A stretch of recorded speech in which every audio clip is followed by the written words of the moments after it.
रहते हैं। और उसके बाद मैं सुशील जी का थैंक यू करूंगी जिन्होंने मुझे यहाँ पर इनवाइट किया। और आज मैं बिल्कुल मेन टॉपिक पर बात करूंगी और किसी उस पर बात नहीं करूंगी।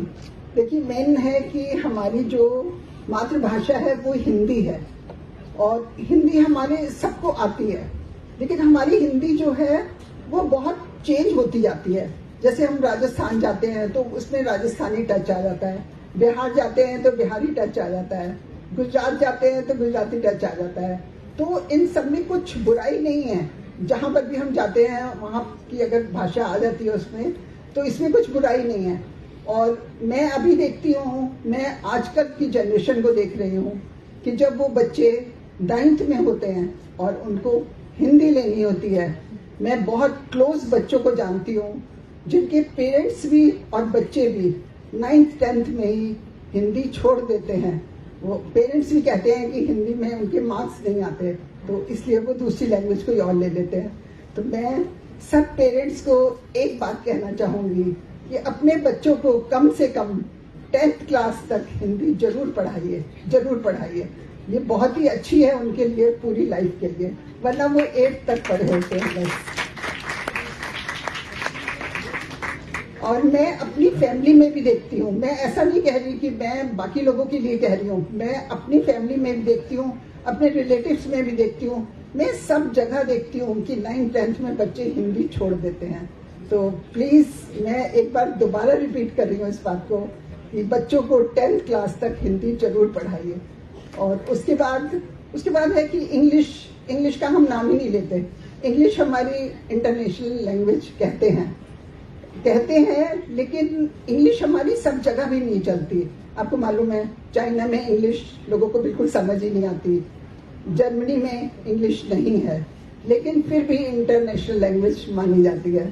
तो और आपने देखा होगा कि हम बोलते बोलते हम बात भी करते हैं ना, दिन भर में हम कुछ भी बात करते हैं तो हमारे इंग्लिश के वर्ड्स बहुत यूज होते हैं, और मैं कहती हूँ कि उसमें कुछ खराबी नहीं है।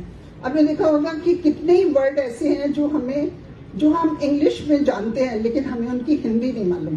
अब देखिए, हमें स्टेशन को हिंदी में क्या कहते हैं हमें नहीं मालूम, प्लेटफॉर्म को हिंदी में क्या कहते हैं हमें नहीं मालूम। ट्रेन बोलते हैं हम, तो हम ट्रेन ही बोलते हैं, हम कभी रेल नहीं बोलते। तो मतलब अगर ऐसे हमारी लाइफ में इंग्लिश के वर्ड्स आते हैं तो हमें वो बोलने चाहिए और उसमें कुछ खराबी नहीं है। तो मतलब ये मत सोचिए कि इंग्लिश हमारे यहाँ पे नहीं है तो हमें नहीं बोलनी, हमें सारी लैंग्वेज में बात करनी चाहिए। और आपने देखा होगा कि संस्कृत, हमारी एक लैंग्वेज संस्कृत भी है जो कि आज बिल्कुल खत्म हो चुकी है। आप सोचिए, मैंने अपनी लाइफ में 3 साल संस्कृत पढ़ी थी अपने स्कूल टाइम पर, लेकिन आज संस्कृत का कोई भी वर्ड मेरे सामने बोला जाता है तो मुझे रियलिटी में मुझे समझ नहीं आता उसका मतलब। तो संस्कृत तो बिल्कुल ही गायब हो गई, क्योंकि मतलब जहाँ पेरेंट्स का झुकाव नहीं होता ना, बच्चों का झुकाव वहां से हट जाता है। तो संस्कृत भी अगर पढ़े तो पढ़ सकते हैं, लेकिन वो लोग कहते हैं कि संस्कृत का हमें कहीं पर यूज ही नहीं है, तो ये कह के बच्चे भी पेरेंट्स भी संस्कृत को बिल्कुल किनारे कर दिया। तो मैं चाहती हूँ कि सारे लोग हिंदी तो पढ़े ही पढ़े, लेकिन उसके साथ जो हमारी और लैंग्वेजेस हैं उसकी भी रिस्पेक्ट करनी चाहिए। हर एक लैंग्वेज की रिस्पेक्ट करनी चाहिए, चाहे वो उर्दू हो, चाहे गुजराती हो, चाहे कोई भी लैंग्वेज हो। जब हम हर लैंग्वेज की रिस्पेक्ट करते हैं तो इसका मतलब है कि हम हर इंसान की रिस्पेक्ट करते हैं, और हर इंसान की रिस्पेक्ट करना हमारा फर्ज है। बस मैं इतना ही कहूंगी। Thank you so much. इससे पहले कि आप बोले, 2 लाइनें मैं आपको बताना चाह रहा हूं कि एक तो जैसे मैंने सही कहा कि हिंदी के शब्द कई बार पकड़ में नहीं आते। मैंने भी अभी एक हाल में शब्द पकड़ा, और भूमिगत पैदल पार पथ, भूमिगत पैदल पार पथ याद हो गया क्योंकि म्यूजिकल था। अब बताइए इंग्लिश में इसका क्या मतलब है? Underground crossing. तो कितनी देर तक आप याद रखेंगे? वो आपकी सही बात है, लेकिन मुद्दा ये नहीं है बात करने का। बात करने की ये आपको बताना चाहता हूं, जिन्हें नहीं यकीन, कि हिंदी जो भाषा है वो दुनिया की सबसे ज्यादा 4थे नंबर पर बोले जाने वाली भाषा है। हमें गर्व होना चाहिए हिंदी पे। हिंदी अपने, क्योंकि हिंदी इतना बड़ा समुद्र है, वो अपने साथ बहुत सारी भाषाओं की नदियों को लपेट के चलती है, ये आप याद रखिएगा।